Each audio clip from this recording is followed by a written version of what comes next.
Hello learners. Today in this lesson we will study about different forms of writing. Writing, as we know, is a medium of expressing our thoughts, ideas and feelings. It is a way by which we communicate our thoughts to others. The way we decide to communicate depends on our purpose of writing.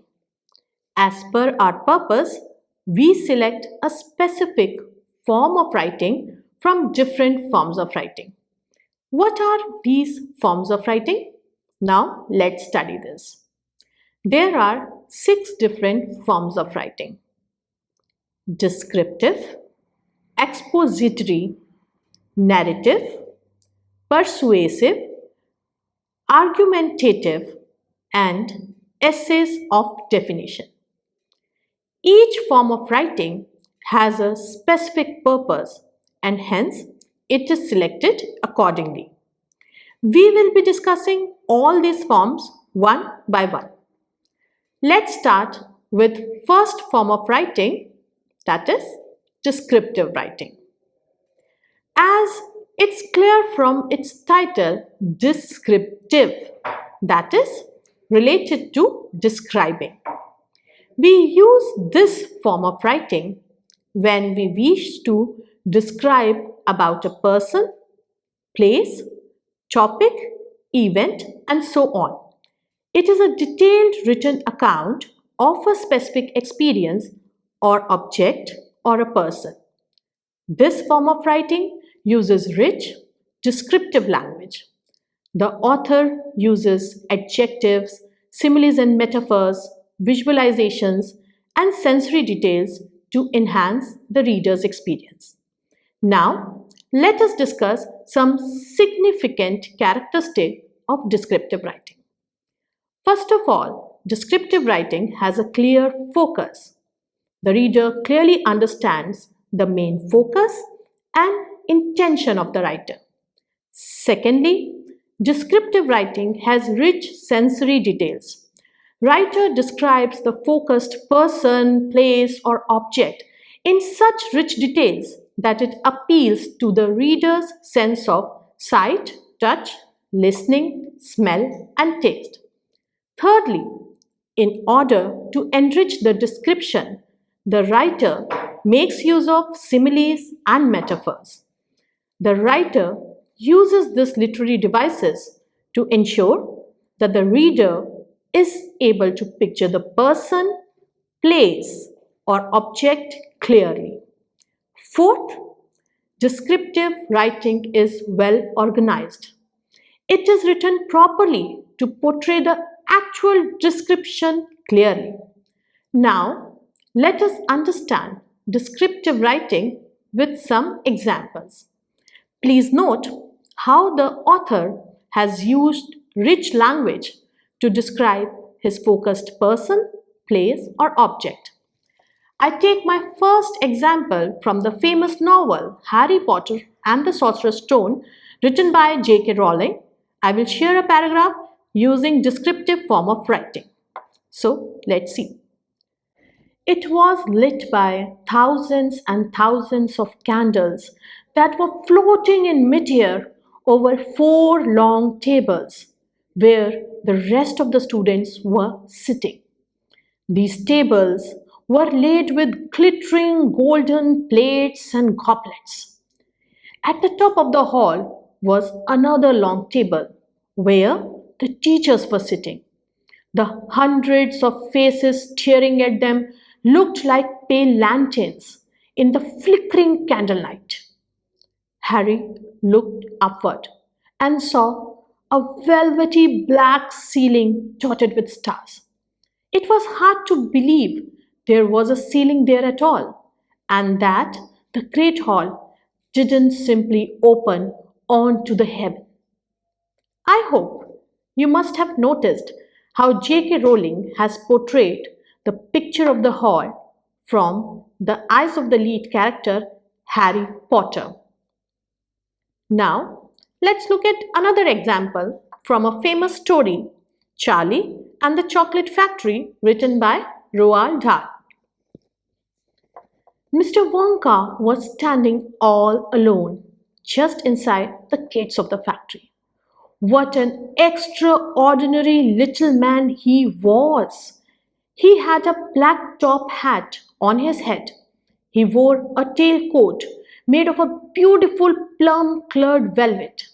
His trousers were bottle green, his gloves were pearly grey, and in one hand he carried a fine gold-topped walking cane. Covering his chin, there was a small, neat, pointed black beard, a goatee. Oh, his eyes! His eyes were most marvelously bright. They seemed to be sparkling and twinkling at you all the time. You must have noticed how author have sketched the entire picture of Mr. Willy Wonka in the Chocolate Factory owner in front of our eyes with the use of descriptive writing. Now, the next question is that how you can enable your students to engage in descriptive writing in your classrooms. First and foremost, encouraging your students to read stories and novels will always help them to develop this form of writing.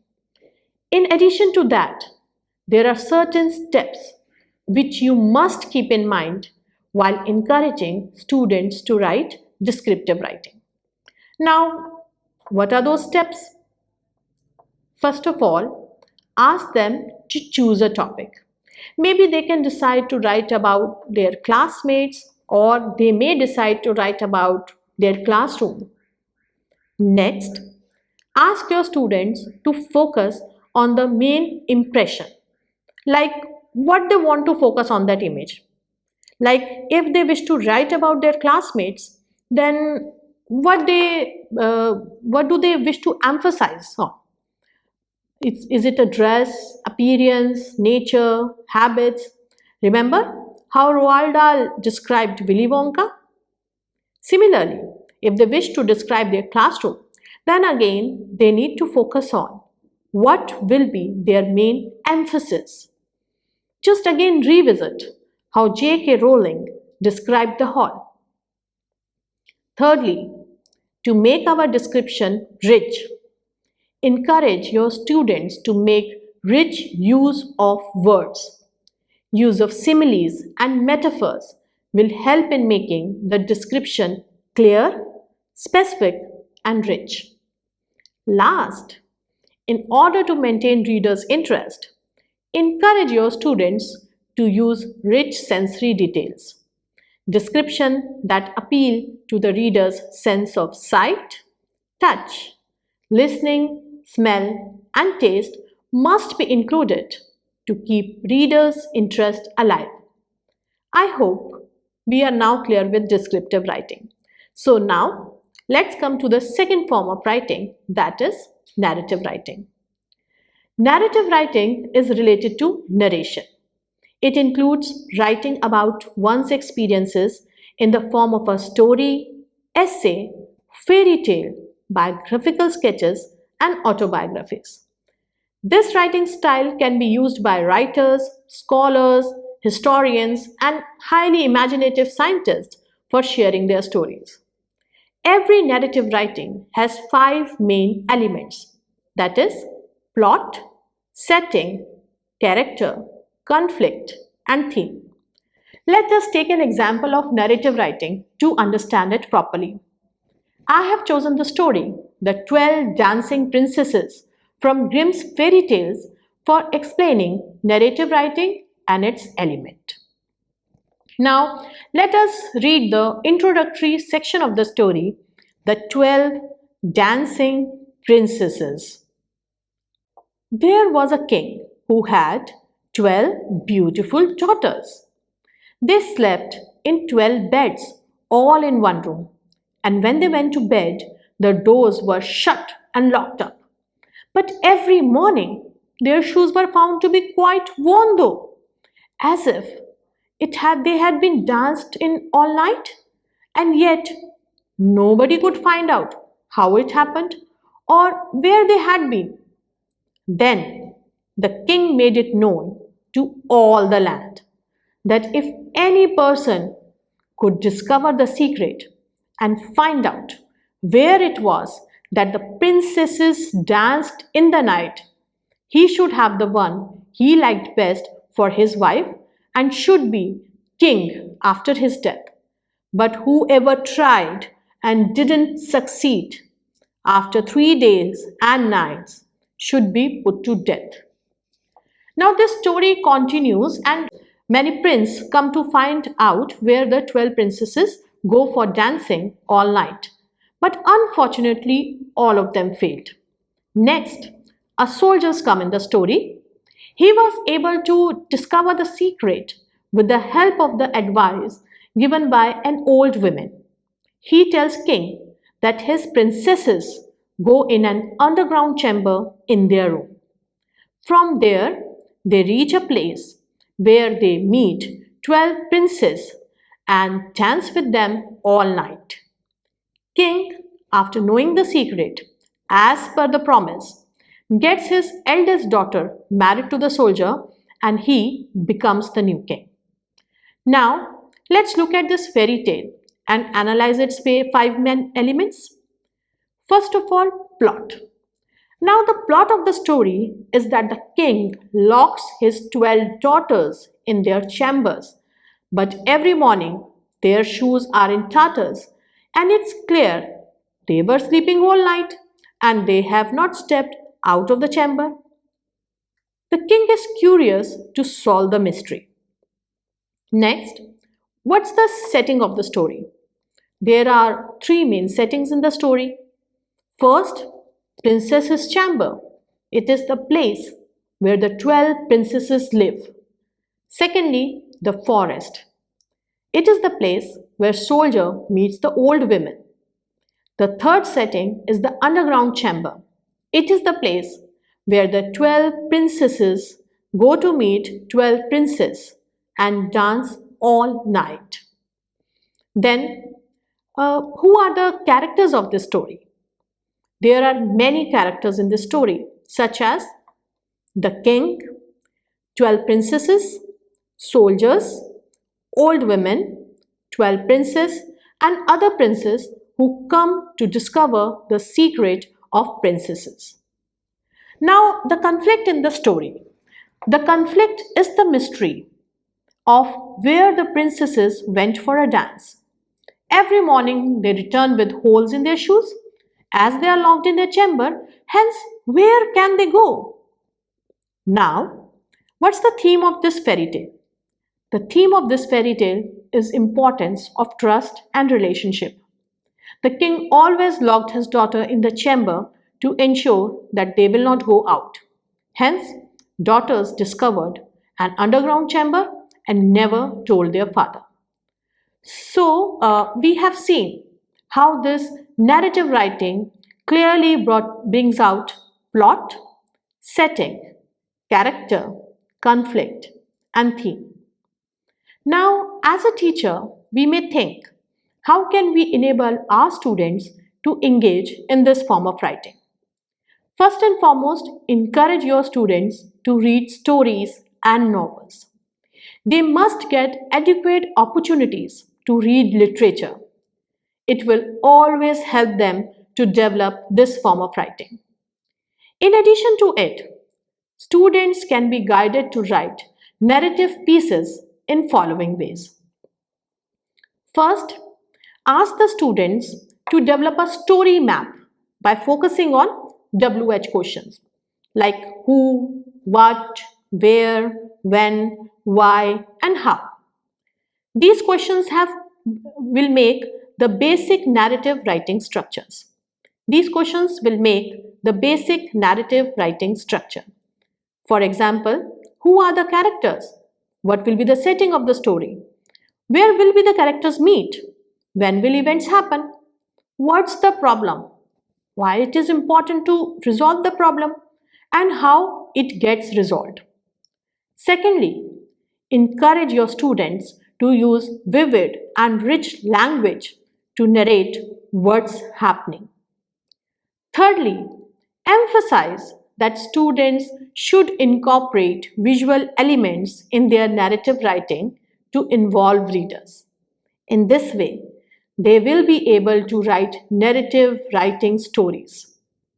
Now, after discussing narrative writing, we will discuss about third form of writing, that is expository writing. Expository writing is based on providing information which aims to explain, clarify, or define. The purpose of expository writing is to explain facts, ideas, or belief. It is an informational writing. It aims to provide information to reader in the simplest form. Examples are newspaper reports, manuals, journals, encyclopedia.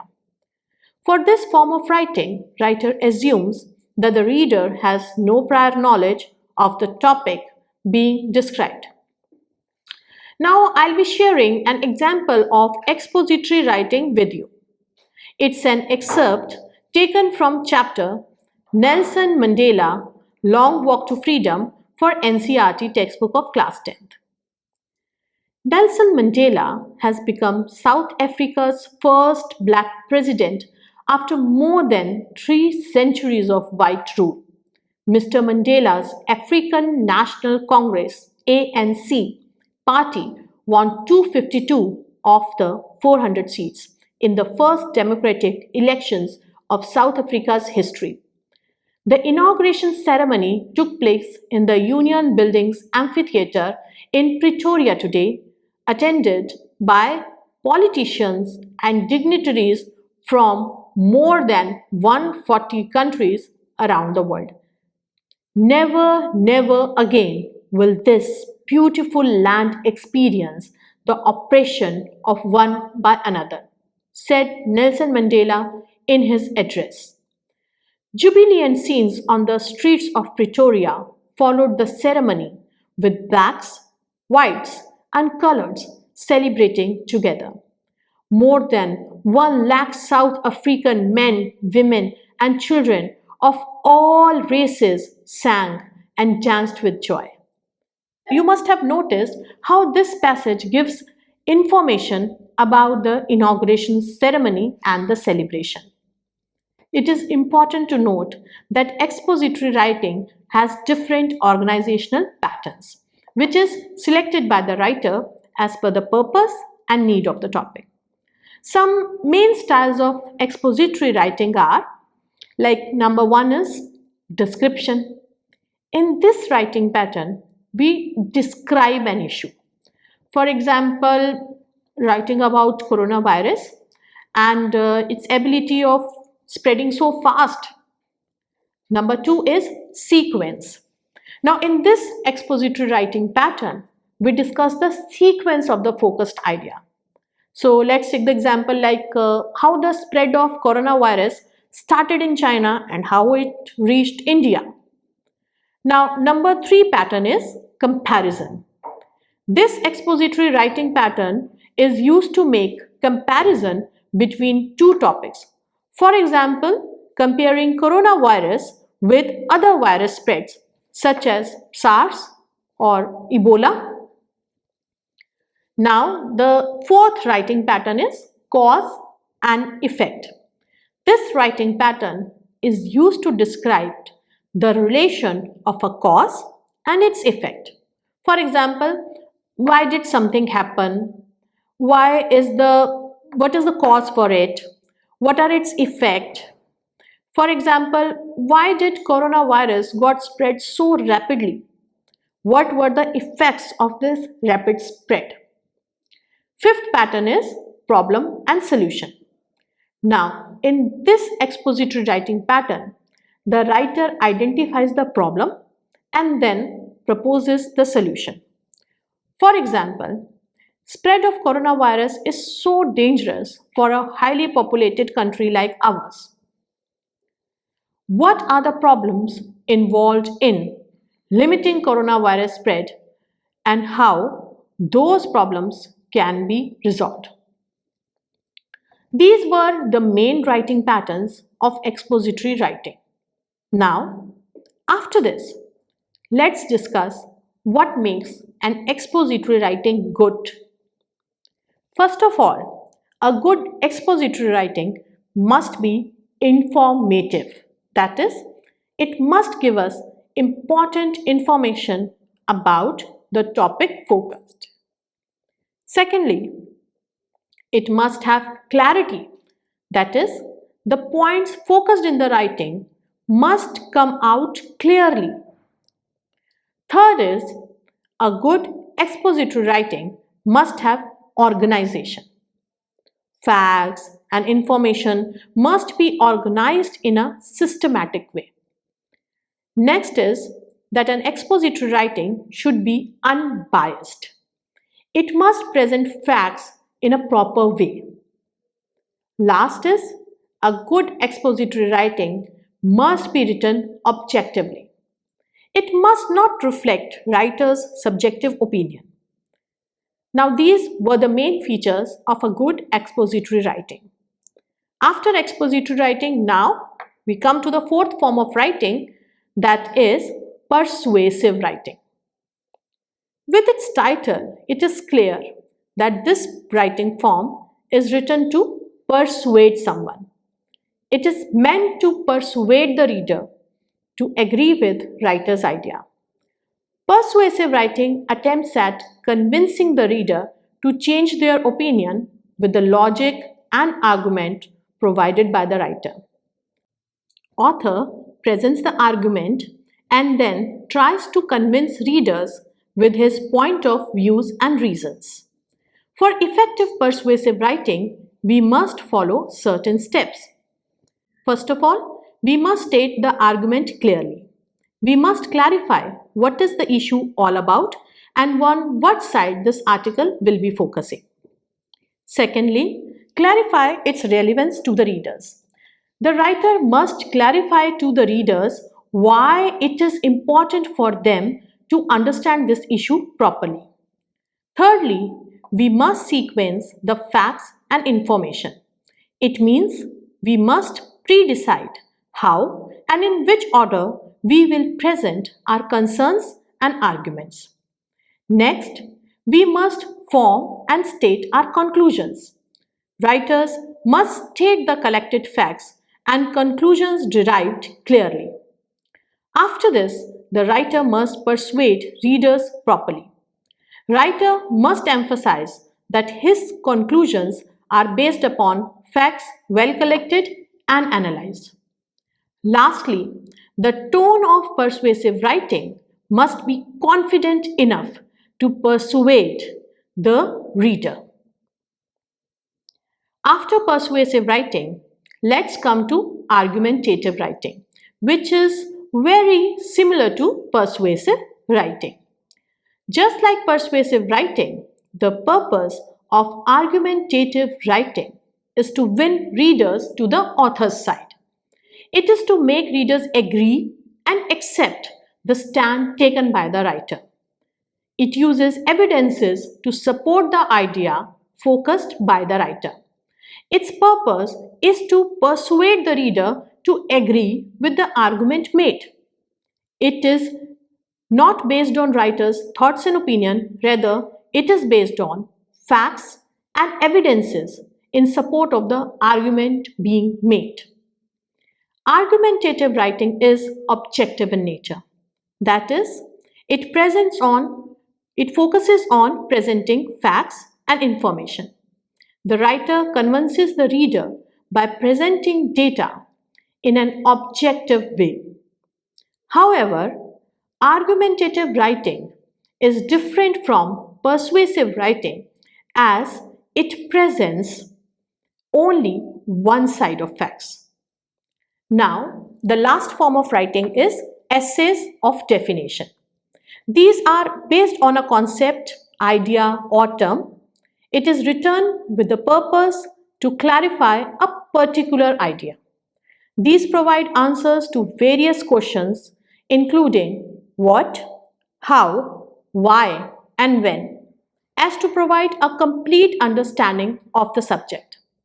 It is mostly concept-based. Now, We have come to an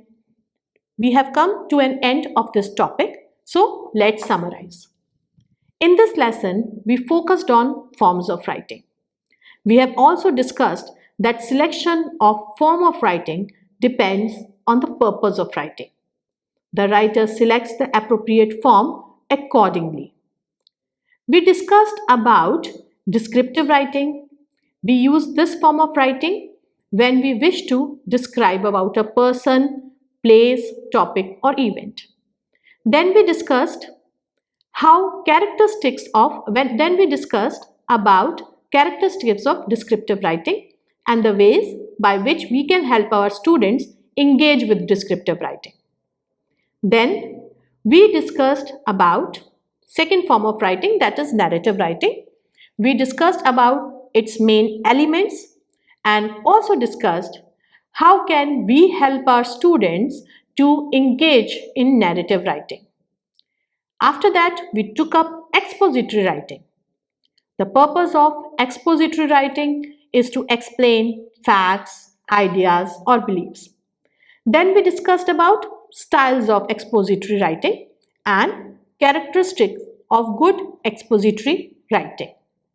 After this, we discussed persuasive writing.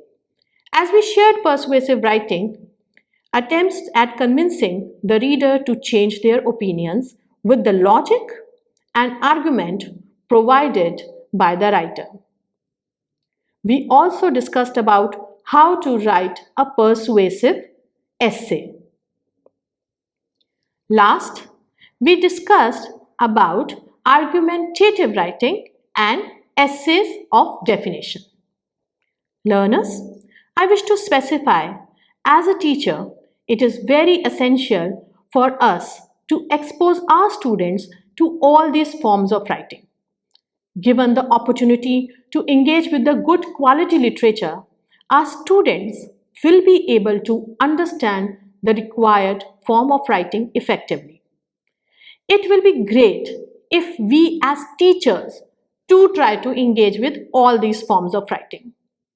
Then you will be able to understand that form better, and you can also share that with your students. You can share your experiences that which writing you enjoyed the most. With this, I end this lesson. Thank you and happy learning.